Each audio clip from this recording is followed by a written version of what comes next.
Əvvəla əziz xalqım, sizləri salamlayıram. Bugün Milli Qəhrəman Natiq Qasımovun və Milli Qəhrəman Polad Əşimovun doğum günü. Allah hər iki qardaşımızın timsalında bütün şəhidlərimizin ruhunu şad eləsin. Bu soyuq qış günündə biz özümüzə həmişə olduğu kimi bütün bayramlarda da, adi günlərdə də özümüzə borc bilib gəlib qardaşlarımızı ziyarət edildiyimiz kimi bugün də özümə borc bildim, qardaşlarımız da özlərinə borc biliblər, gəlmişik bugün qardaşlarımızı ziyarət edildik.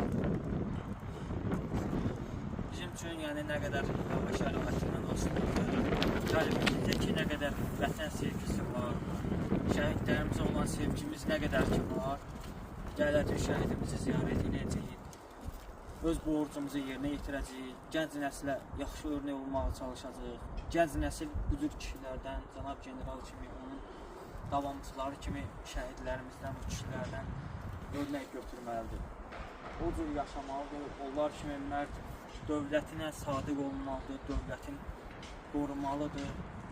Bizim Azərbaycan dövlətinə bu cür kişilər lazımdır. Dövlətin həqiqətən qəlbi ilə sevən, mərd yaşayan kişilər lazımdır. Allah cənab generalının, Natiq Qasımovun timsalında bütün şəhidlərimizin ruhunu şad eləsin. Amin. Əziz şəhid ailələri, Allah sizlərə səbir versin.